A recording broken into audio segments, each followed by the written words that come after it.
from across Australia for the 2022 Remembrance Day National Ceremony.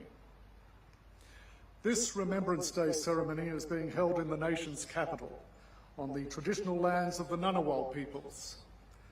The Australian War Memorial acknowledges the traditional custodians of country throughout Australia. We recognise their continuing connection to land, sea and waters, and we pay our respects to elders past and present. We also acknowledge the dignitaries, students of visiting schools, and the members of the public attending here in Canberra today, and those who are watching the televised broadcast. We are joining you from the Captain Reg Saunders courtyard of the Australian War Memorial. The courtyard is located in the grounds of the Memorial Sculpture Gardens, and it was named 7 years ago today in honour of Captain Reginald Walter Saunders, the first Aboriginal Australian to be commissioned as an officer in the Australian Army. Well, to commence proceedings this morning, we await the arrival of the Governor-General of the Commonwealth of Australia, His Excellency General the Honourable David Hurley, and Her Excellency Mrs Linda Hurley. Their Excellencies will be received by the Chairman of the Council of the Australian War Memorial, the Honourable Dr Brendan Nelson, and Ms Gillian Adamson.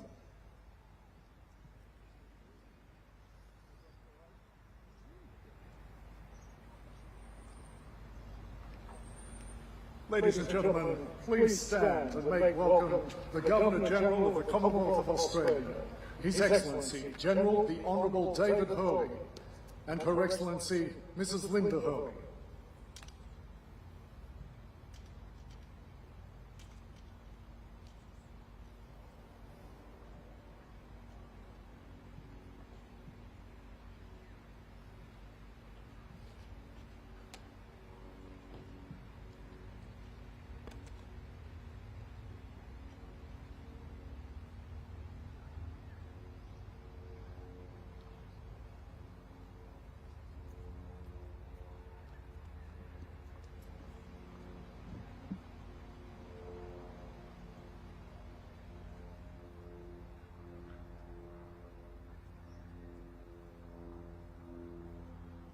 Ladies and gentlemen, please be seated.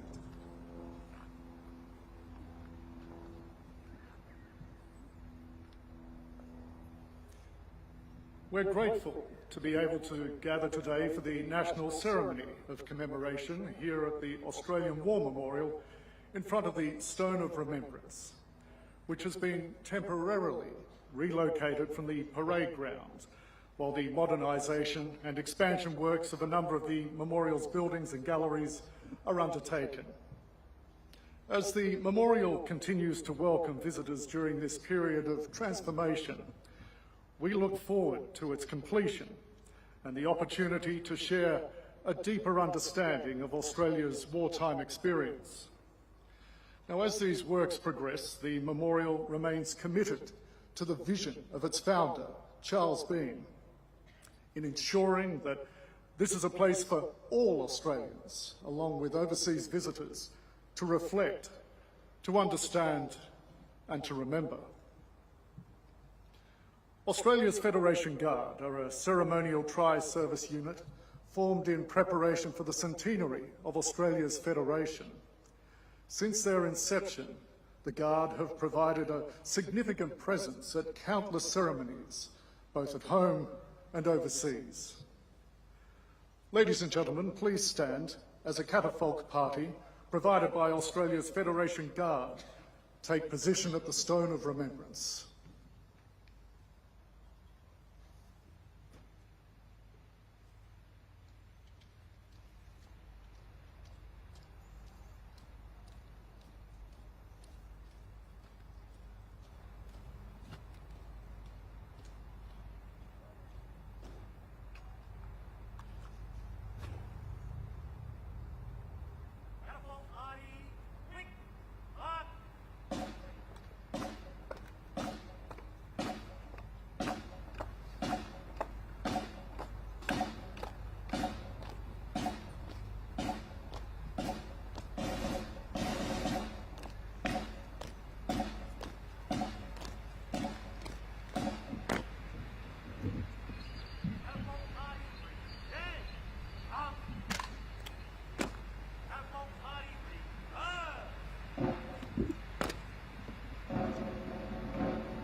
Ladies and gentlemen, please be seated.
In front of the stone of remembrance, playing the didgeridoo given to him by his uncle, was leading seaman boatswain's mate Matthew Joseph. Matthew is a proud Yidiji and Nundy man, serving from HMAS Penguin Mossman in Sydney, New South Wales. Please thank him for joining us here today.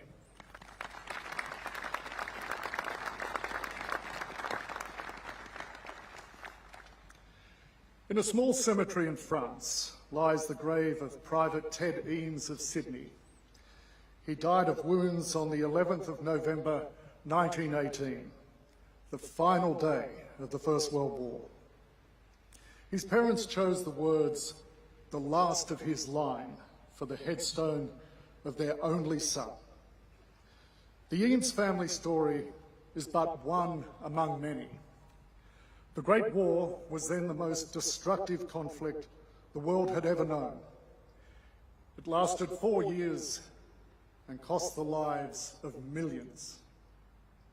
Those who survived it, and those on the home front, would be forever changed by their experiences.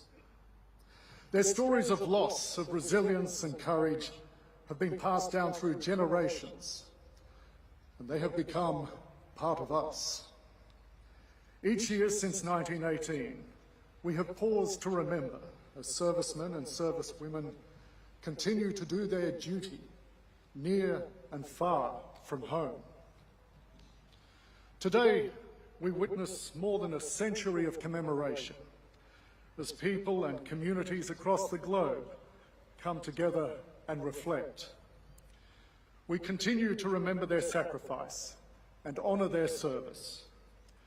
We acknowledge those who have gone before us and those who will follow in their footsteps. In pausing to remember, we commemorate the dead and we honour those wounded in war and on operations in the service of their nation, and those who suffered traumas, both physical and mental. In considering the human cost of war, we take this opportunity to give thanks for peace and for those who have selflessly fought for it.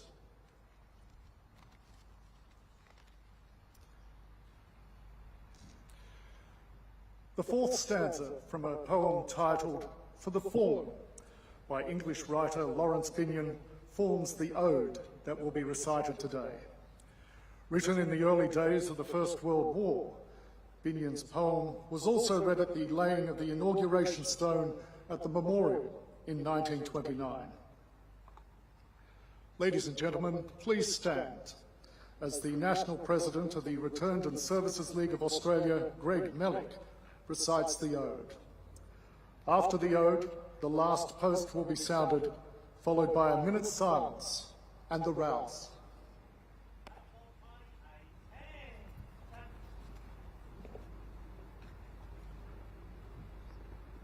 They went with songs to the battle. They were young, straight of limb, true of eye, steady and aglow. They were staunch to the end, against odds uncounted. They fell with their faces to the foe. They shall grow not old, as we that are left grow old. Age shall not weary them, nor the years condemn. The going down of the sun, and in the morning, we will remember them.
Lest we forget.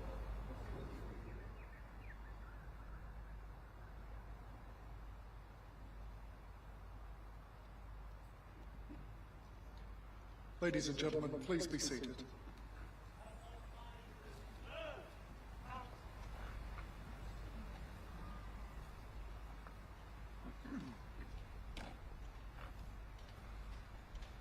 This morning's commemorative address will be delivered by former chairman and fellow of the Australian War Memorial, Mr. Kerry Stokes.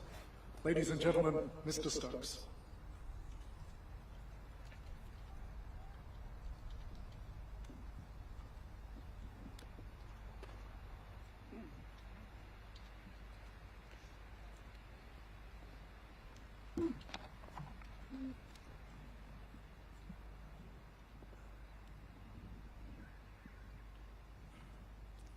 We pause here in silence to reflect on this day when the guns finally fell silent on the Western Front in 1918.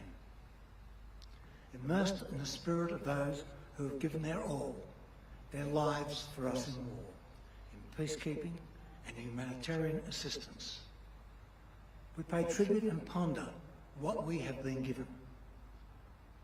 Conceived in the blood shed for one another, for us and the ideals of mankind, the Australian War Memorial speaks to values, our values, Australian values. Australia's officially first World War correspondent was Charles Bean, the founder of this institution. He followed the war from Gallipoli Landing to Pozieres, Passchendaele, Mont St Quentin and the Hindenburg Line. He was a witness to it all. But on the day of the armistice, Bean chose not to celebrate. Instead, he took a photographer and drove to Fromelles, the site of Australia's worst day ever. 5,533 casualties, 1,979 dead. He wanted to be with the men who had dreamt of the day they would never see, but for which they had given their lives. The emotion and silence, he walked the battlefield.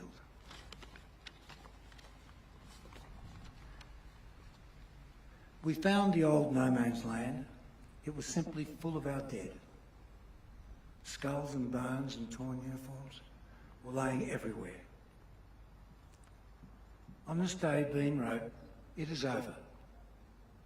The enormous effort of man, yes, and women and children, is finished. We are free to be happy again." But this happiness came at the cost of 60,000 Australian lives, 150,000 casualties, and many thousands more who would die in the decade that would follow. Reflecting on the death of his much-loved cousin, Lieutenant Leo Butler, at the Moquette Farm in August 1916, Bean's anguished diary note asked, "Was there anything in this war, or any other, to justify such sacrifices?" Years later, writing the official history, he pondered the question over and over, prompting him to ask, what was so special about Australians? He found the answer lay in the mettle of the men themselves. To be the kind of man who would give way when his mates were trusting to his firmness. To live the rest of his life haunted by the knowledge he lacked the grit to carry it through. This was a prospect with which these men could not live. Life was very dear, but life was not worth living unless they could be true to their ideal of Australian manhood, their ideal of mateship. been understood, he had observed and recorded the revelation of an emerging Australian character. Only a generation later, a small group of Australians defending our vital interest on the Kokoda Trail conquered first the brutal terrain, then to suffer, fight and die in the midst of great loneliness. Their legacy stands etched in 4 granite pillars at Ishuvara. 4 values informing our national honour and character. Courage, the spirit that challenges doubt, imposes will and inspires us to break through fear. Endurance, never give up. Sacrifice, a life of value is ultimately one given in the service of others. Mateship, coined by Henry Lawson, adopted by Charles Bain, and passed to us by those who have come before us, that spirit that binds us as Australians in the face of adversities.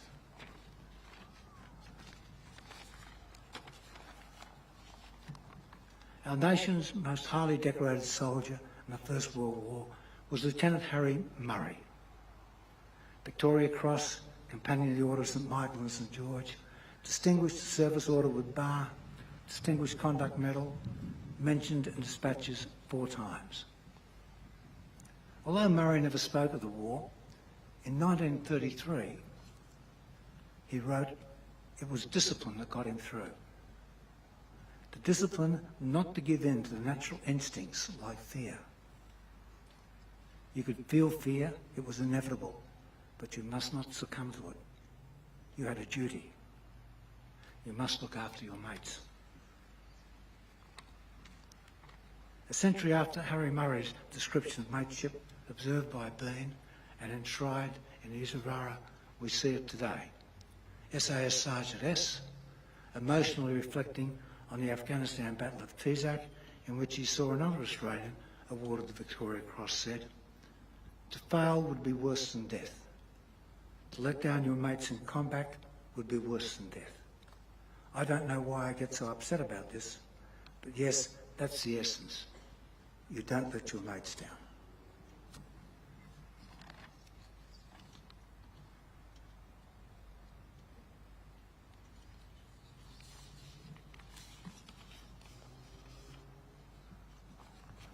We now see that tradition passed down in civilian acts of courage, motivated by concern for others. From bushfires to floods to pandemics to those other extremes which will always affect our country and rock our foundations.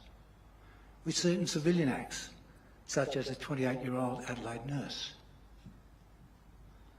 Kirsty Bowden ran through a panicked melee towards a terrorist carnage in the London Bridge in 2017. Fatally stabbed in seeking to care for others. Her last words? "I'm a nurse. I have to go." We need to come together as Australians, fulfilling the tradition that has been passed down to us. Kirsty was dubbed the Angel of London Bridge and posthumously awarded the Florence Nightingale Medal by the International Committee of the Red Cross. It's the highest international honour for bravery shown by a nurse. Facing new, emerging and increasingly threatening horizons, what we need most is one another. National mateship, caring for each other. We remember those who have given us what we have and made us who we are. We remember the men and women who have worn the uniform of the Royal Australian Navy, the Army and the Royal Australian Air Force. We remember 103,000 dead. We remember wounded and traumatised. We remember families, their love and silently endured hardships.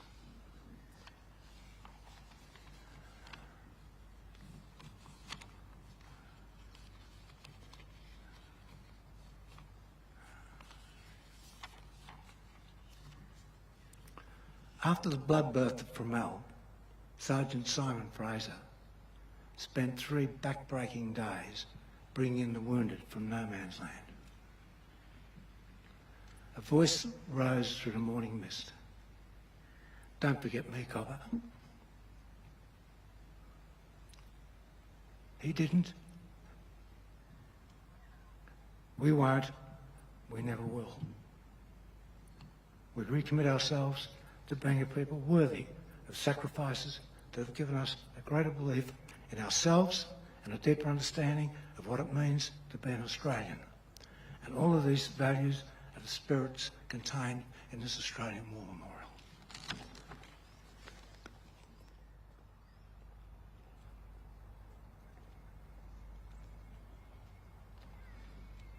Mr. Stokes, thank you for those words and insights, and thank you for 15 years of extraordinary service to the memorial.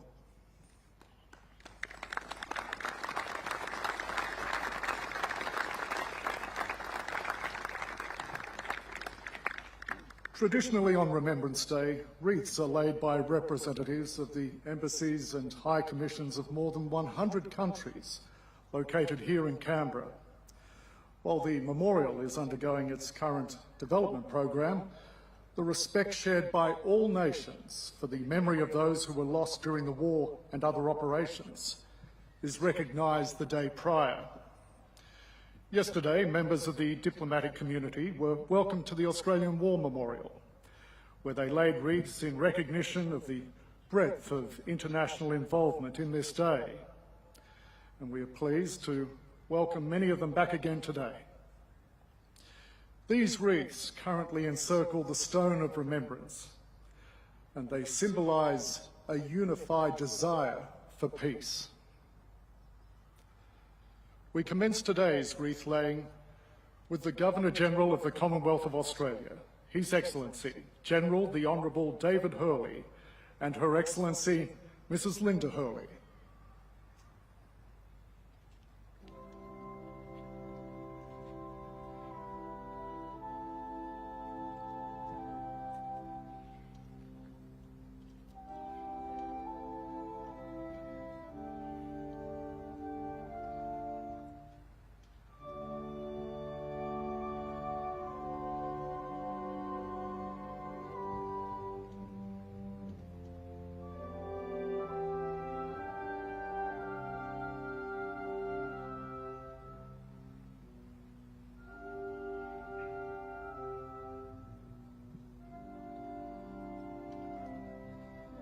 Representing the Prime Minister of Australia, the Honourable Richard Marles.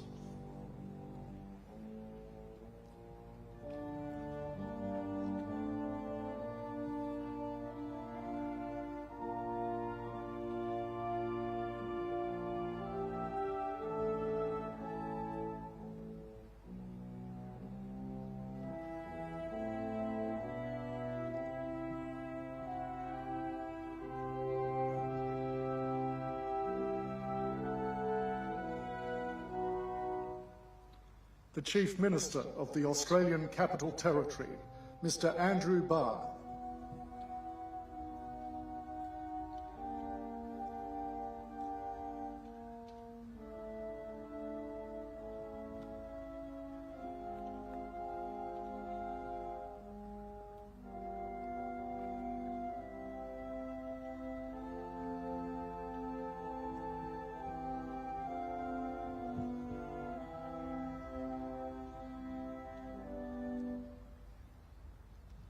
Representing the President of the Senate, Senator Andrew McLaughlin, and the Speaker of the House of Representatives, the Honourable Milton Dick.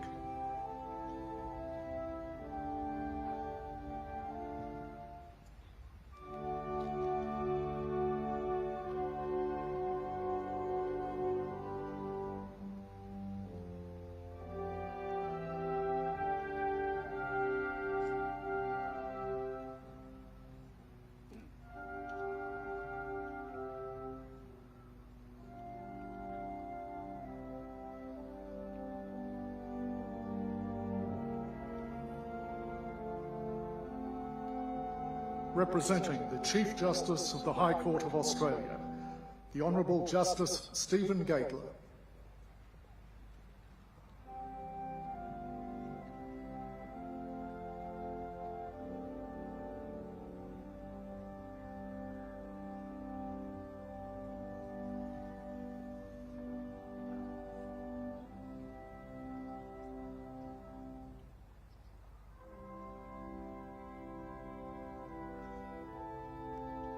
Representing the Dean of the Diplomatic Corps, His Excellency, Mr. Eduardo Peñahaya, on behalf of the diplomatic community here in Canberra.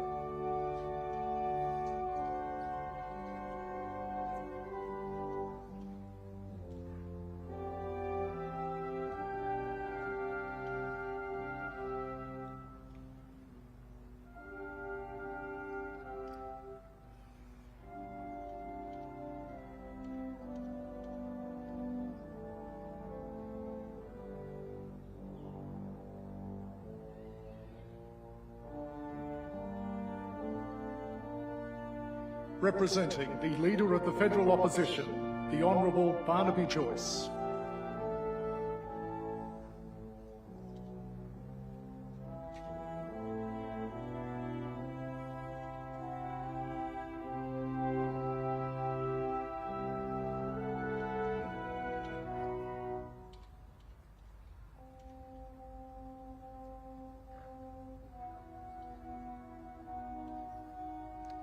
The Chief of the Defence Force, General Angus Campbell, the Chairman of the Council of the Australian War Memorial, the Honourable Dr. Brendan Nelson, and the National President of the Returned and Services League of Australia, Greg Mellick.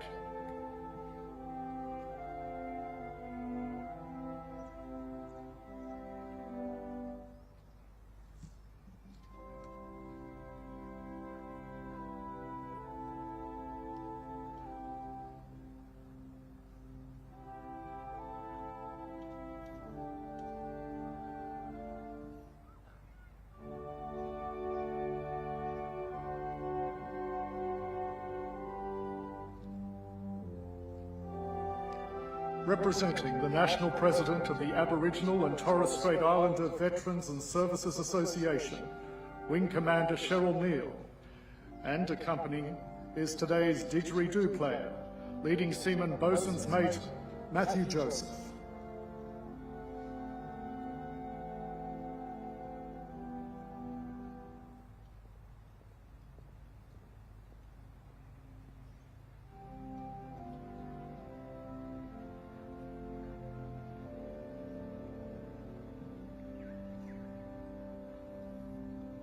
The National President of the Naval Association of Australia, Mr. David Manolis, and the National President of the Air Force Association, Group Captain Carl Schiller.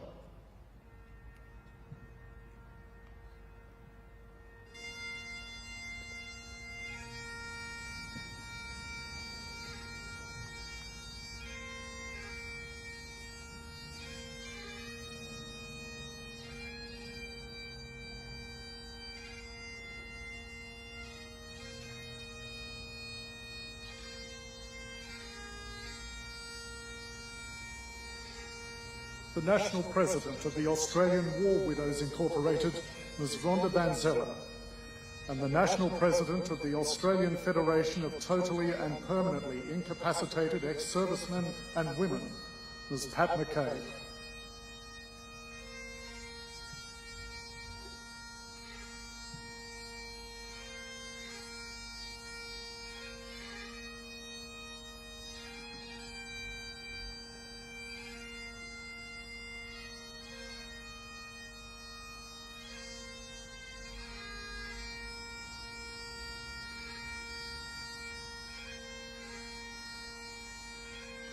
And the final wreaths will be laid by the Chairman of Legacy Australia, Legatee Eric Easterbrook, accompanied by Legacy Youth, Miss Stephanie Kindness.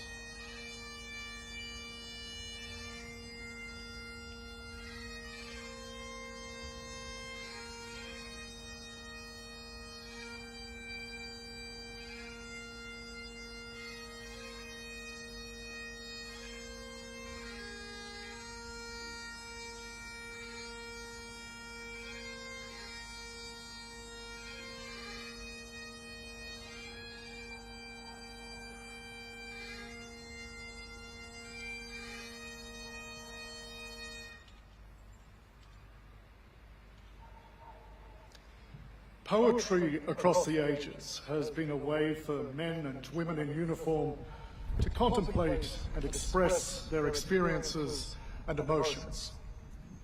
Emotions of innocence and guilt, hopelessness and devastation, of compassion and tragedy, of life and of death.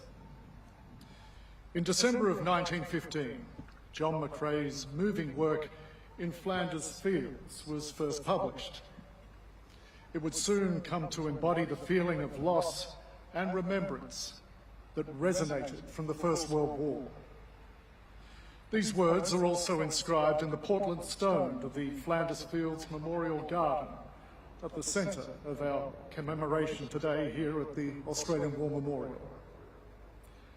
And today we are honoured to present a musical rendition of this classic work, led by vocalist, musician Elizabeth Cherry, and accompanied by the band of the Royal Military College Duntroon, as representative students from those schools that are joining us here today place poppies at the Stone of Remembrance.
Thank you, musician Cherry, for that beautiful vocal performance. On Remembrance Day in 2013, the towering eulogy to the unknown Australian soldier, delivered in 1993 by then Prime Minister, the Honourable Paul Keating, was unveiled in bronze at the entrance to the Hall of Memory. The key phrase from the eulogy was inscribed onto the front of the tomb: "He is all of them, and he is one of us."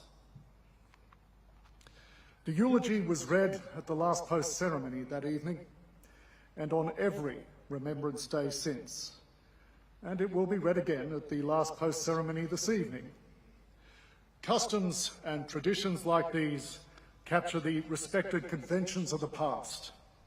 They provide context for the present, and they reaffirm our sense of identity as we step towards the future. Ladies and gentlemen, please stand for the national anthem.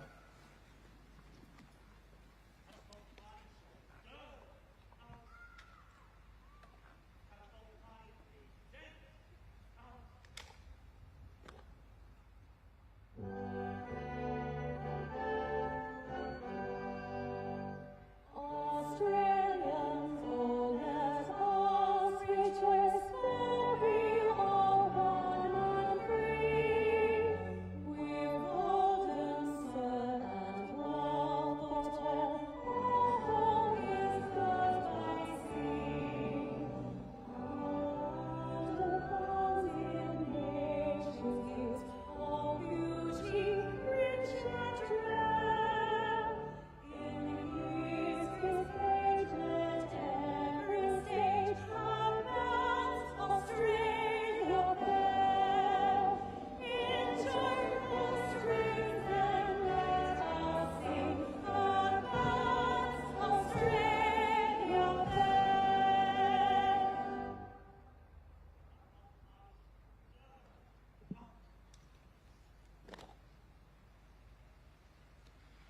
The memorial's chairman, the Honourable Dr. Brendan Nelson, and director, Mr. Matt Anderson, will now escort His Excellency, General the Honourable David Hurley, the Honourable Richard Marles, the Honourable Barnaby Joyce, General Angus Campbell, Mr. Kerry Stokes, and their partners from the ceremony.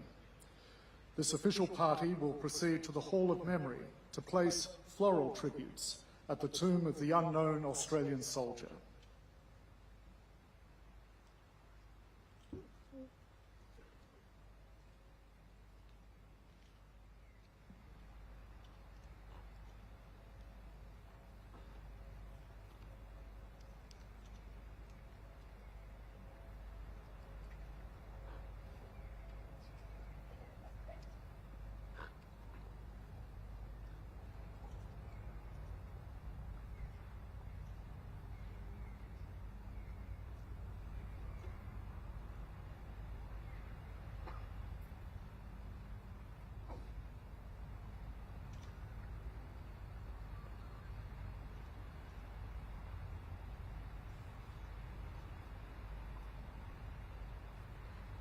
The Catapult Party have maintained their vigil over the proceedings today.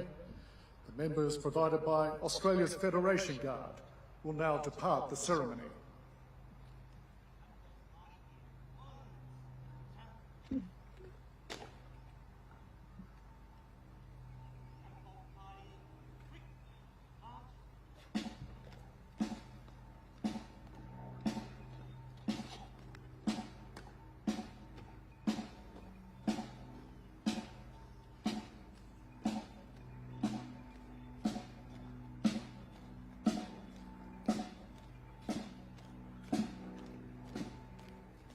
The memorial would like to acknowledge the members of Australia's Federation Guard and the band of the Royal Military College Duntroon for their support today.